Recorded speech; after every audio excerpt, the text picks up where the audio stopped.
Hello everyone, welcome you all. स्वागत करता हूँ हमारे यूट्यूब चैनल विस्डम वेल्थ में। और इस वीडियो में हम बात करने वाले हैं आईजीएल स्टॉक के बारे में, which is Indraprastha gas limited stock. जी हाँ, जिस तरीके से इसने रिटेलर्स को, रिटेल निवेशकों को या जो भी अदर निवेशक हैं इस स्टॉक में, जब से इसकी लिस्टिंग हुई है 2004 के आसपास की लिस्टिंग है, तब से लेकर अभी तक की अगर हम परफॉर्मेंस देखें, तब से लेकर अभी तक के हम रिटर्न्स इसके देखें हर स्पैन पर, तो कहीं ना कहीं आपको देखने को मिलेगा कि इस स्टॉक में स्ट्रेंथ है, इस स्टॉक में एक ग्रोथ है, इस स्टॉक में एक पोटेंशियल है। तो जिन निवेशकों को लगता है, बहुत सारे रिटेल निवेशक इसके पक्ष में नहीं रहते, इसके फेवर में नहीं रहते, जो नहीं रहते, मुझे लगता है कि उनको एक होमवर्क करना चाहिए इसके फंडामेंटल्स पर, एक उनको होमवर्क करना चाहिए इसके टेक्निकल्स पर। आई वुड डेफिनेटली से कि कहीं ना कहीं आपको ये चीज़ें देखने को मिलेंगी कि कहीं ना कहीं इसे हमें पोर्टफोलियो में ऐड कर लेना चाहिए। ठीक है, तो इंद्रप्रस्थ गैस लिमिटेड जो है एक अंडररेटेड स्टॉक लगा है अकॉर्डिंग टू मार्केट कैपिटलाइजेशन। अगर इसको देखा जाए, वॉलेटिलिटी जो है, लिक्विडिटी जो है, वो भी इसकी बहुत ही सही है।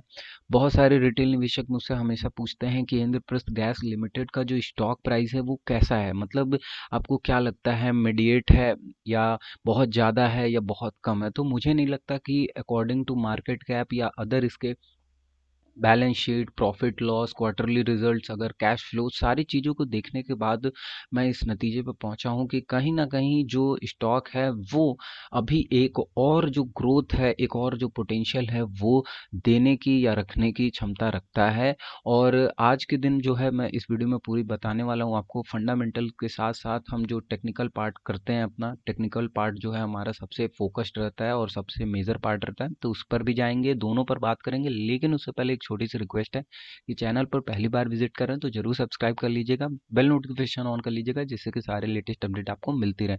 तो यहाँ पर मैं वन बाय वन पहले आपको ये प्रीवियस डे का, यानी कि आज है 2 जनवरी 2021 और मैं 1 जनवरी 2021 के जो भी ट्रेडिंग सेशंस रहे हैं, यानी कि रीसेंट का डेटा जो है पहले आपको दिखाना चाहता हूँ। उसके बाद हम जाएंगे पास्ट में एंड देन उसके बाद हम स्विच करेंगे इसके टेक्निकल्स पर। तो पहले अपडेटेड क्लोज जो है वो है 507.15 का, where low was 501, high was 509.50 and open was 503।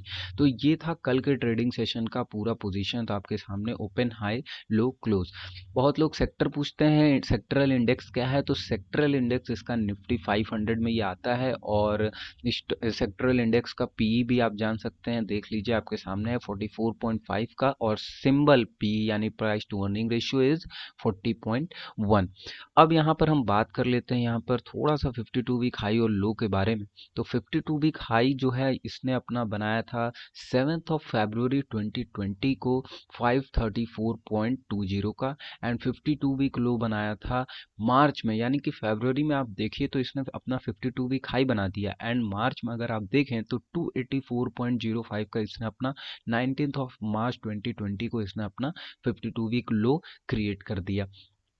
तो ये तो सभी लोग को पता है कि जिस तरीके से पेंडेमिक सिचुएशन इम्पैक्ट हुआ, जिस तरीके से सारे स्टॉक्स ने, मोस्टली स्टॉक की अगर बात की जाए तो आप देखेंगे कि मार्च के ही आसपास में उसने अपना 52 वीक लो क्रिएट किया। लेकिन बहुत सारे स्टॉक जो हैं तब से लेकर अभी तक बाउंस बैक नहीं कर पाए, लेकिन जिन्होंने बाउंस बैक किया है आप उन पर नज़र बना के जरूर रखिएगा। जिन्होंने बाउंस बैक करते हुए इस टाइम दिसंबर के आसपास, अगर हम बोलें तो दिसंबर से लेकर अब जनवरी में भी 2 महीने ऐसे हैं जहां पर मोस्टली स्टॉक्स, निफ्टी खुद हायर हाई क्रिएट कर रहा है और स्टॉक्स भी साथ साथ अपने 52 वीक हाई क्रिएट करे जा रहे हैं। तो यहाँ पर आपको ध्यान रखने वाली बात यही होगी कि आप ऐसे स्टॉक्स पर जरूर नज़र बना के रखें, उसको अपने ऐड कर लें वॉच लिस्ट में, जो कि बाउंस बैक किया और अच्छा खासा बाउंस बैक करने के बाद भी रिटर्न देखने को दिए। तो यहाँ पर कहीं न कहीं जिनके अंदर स्ट्रेंथ है, जिनके अंदर, ये मेरा मानना है कि जिनका मैनेजमेंट सही है, स्ट्रेंथ सही है, कंपनी के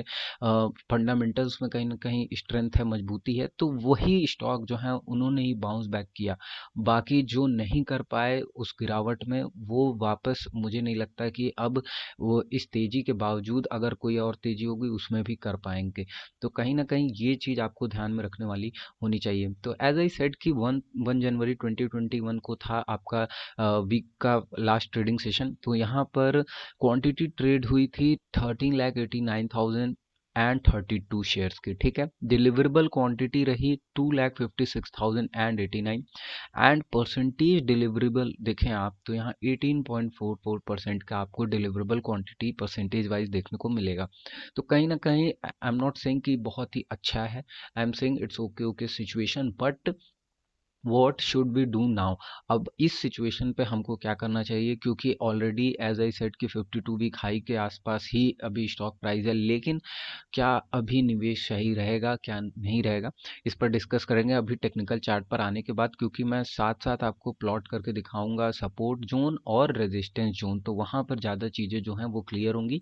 लेकिन उससे पहले यहाँ स्विच करके आपको एक चीज़ दिखाना चाहता हूँ, वो है प्रॉफिट एंड लॉस। तो यहाँ पर 2015 मार्च से फाइनेंशियल ईयर 2015 टू 2020 मार्च तक आप देख सकते हैं सेल्स जो है क्या रहा है, और 21 मार्च यानी फाइनेंशियल ईयर मार्च 2021 का भी आप सभी को पता है कि जो ग्रोथ है वो कहीं ना कहीं एक पॉज लग चुका है इस कोरोना के चक्कर में, इस कोविड के चक्कर में जो पॉज है वो देखने को मिला, और इसका इम्पैक्ट जो है जाहिर सी बात है कि आपको 2021 में मार्च में देखने को मिलेगा फाइनेंशियल ईयर में।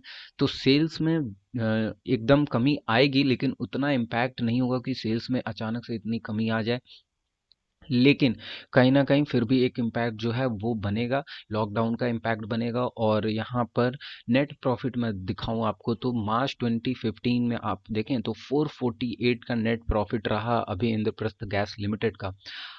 2016 में अगर आप देखिए तो 458 का, 2017 में अगर आप देखें 606, 722, 842 एंड 2020 मार्च में यहाँ इसने गजब का आप देखो तो 1250 अप्रॉक्स के आसपास 1250 का यहाँ पर जितने फिगर मैं पहले बता देना चाहता हूँ कि सारे फिगर्स जो हैं वो करोड़ में हैं, तो ये 1250 करोड़ का यहाँ पर प्रॉफिट किया इसने मार्च 2020 फाइनेंशियल ईयर में। तो ये कहीं ना कहीं आप देखिए तो जो ग्रोथ है ये दिखाता है अपने आप में स्ट्रेंथ, ठीक है। पहली चीज सेल्स नंबर, जो नंबर ऑफ सेल्स हैं ये भी कहीं ना कहीं इंक्रीज हो रहे हैं बहुत ही अच्छे तरीके से। ये ट्रेलिंग 12 मंथ का जो अभी फिलहाल का सिचुएशन है ये भी देख सकते हैं आप trailing 12 month, but I would believe कि आप कहीं ना कहीं पूरा जो जब पूरा डेटा आ जाए उसी पे ज़्यादा फोकस करके इसमें कहीं ना कहीं आपको देखना चाहिए। तो अब आ जाते हैं आईजीएल के यहाँ पर आपका मेन टेक्निकल चार्ट। अब टेक्निकल चार्ट पे सबसे पहले मैं मंथली लेकर जाऊंगा, क्यों, क्योंकि ये तो मेरी आदत है मंथली ले जाने की।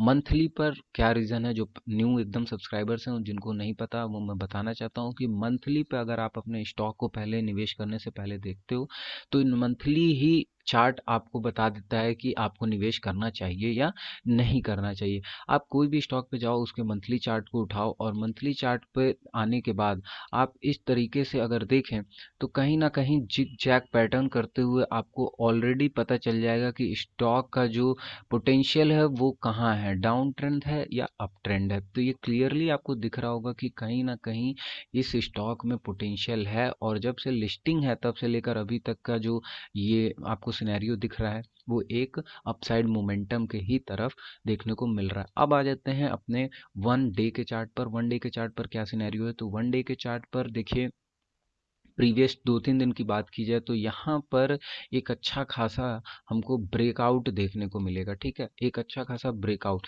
लेकिन अच्छा खासा और होता जब यहाँ पर वॉल्यूम के साथ हमको ब्रेकआउट देखने को मिलता, ठीक है, वॉल्यूम के साथ हमको ब्रेकआउट देखने को मिलता, और ज़्यादा बेटर तब होता है जब हमको एक वॉल्यूम अच्छा खासा देखने को मिलता। लेकिन कहीं ना कहीं अब ये जो ब्रेकआउट है इस ब्रेकआउट के साथ ये है नीचे वॉल्यूम आप देख सकते हैं, तो वॉल्यूम प्रीवियस 1 मंथ की जो ट्रेडिंग सेशन रहा है उससे तो अधिक है, लेकिन अभी और पीछे जाएं तो जो वॉल्यूम्स जनरेट हुए हैं अकॉर्डिंग टू ब्रेकआउट तो यहाँ पर कहीं ना कहीं उसके अकॉर्डिंगली थोड़ा सा कम है। लेकिन फिर भी इस ब्रेकआउट के साथ ही इस करेक्शन के साथ again it's respecting it's support, अब यहाँ पर रिस्पेक्ट कर रहा है अपने सपोर्ट को। तो यहाँ से वापस एक लेवल जो है मुझे लगता है अब अच्छे खासे अप्रोच करने की स्थिति में हो चुका है आईजीएल, क्योंकि जिस टाइम इसने अपना ये गैप अप दिखाया था, गैप अप के बाद बहुत से लोगों को लगा कि अब ये जब तक गैप फिल नहीं होता तब तक पोटेंशियल में हम बाय नहीं कर सकते, यानी कि कुछ ह्यूज क्वांटिटी बाय नहीं करेंगे, बहुत लोग का ये मानना था। लेकिन इसने कुछ ही दिनों में इसको भी फिलअप किया एंड फिल करने के बाद वापस से इसने अपनी धार जो है ऊपर की तरफ शुरू कर दी। अब ये यहाँ से अगर लेवल की मैं बात करूँ तो शॉर्ट टर्म में, वेरी शॉर्ट टर्म में आपको 525 का जो लेवल है वो इजीली देखने को मिल सकता है, ठीक है, 525 का लेवल। लेकिन 525 के लेवल के आसपास भी जो रेजिस्टेंस है वो क्रिएट होगा, और ये जो लेवल है इसका लाइफ टाइम हाई का, इसके पास हम पहुंचेंगे जब, तो एक रेजिस्टेंस जोन, एक पैनिक क्रिएट होगी।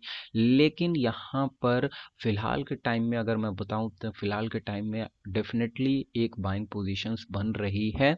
लेकिन आपको क्या करना है कि अभी इस बाइंग पोजीशंस में एकदम पूरे कैपिटल के साथ नहीं उतरना है, पूरे कैपिटल के साथ नहीं लेना है। अभी आपको क्या करना है कि थोड़ा कैपिटल के साथ इसमें कुछ शेयर्स में निवेश करना है, एंड देन जैसे जैसे आपका प्राइस जो है टारगेट की तरफ अप्रोच होता है वैसे वैसे आपको पिरामिडिंग करते चले जाना है। और उसके बाद पिरामिडिंग करने के बाद जब आपको लगे कि कैपिटल के अकॉर्डिंगली मुझे रिटर्न अच्छे मिल रहे हैं, तो यू कैन ऑल्सो एग्जिट। मैं ये नहीं बोलता कि एकदम आप उसको लेकर रखे रहो और फिर एक ऐसा पैनिक फॉल आ जाए कि जिसमें पूरा जो गेन है वो लॉस में दिखाने लगे, तो ये मैं बिल्कुल नहीं बोलता।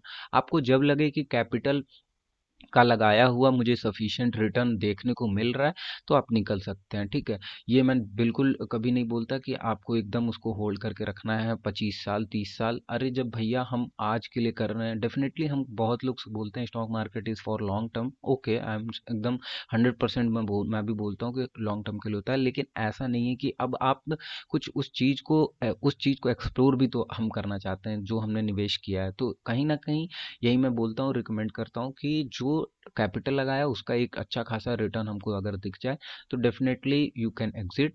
और यहाँ पर ये सिनेरियो जो है, according to me, according to my analysis, IGL जो है अभी from these levels can be a good bet, और यहाँ से एक अच्छे डिसेंट रिटर्न देखने को मिल सकता है। तो वीडियो कैसी लगी जरूर लाइक करिएगा, अगर अच्छी लगे, अगर अच्छी ना लगे तो मेक श्योर कमेंट करके रीजन बताइएगा, एंड डिसलाइक मारिएगा बिल्कुल, और साथ ही साथ इसको शेयर करिएगा अपने फ्रेंड्स के साथ। धन्यवाद।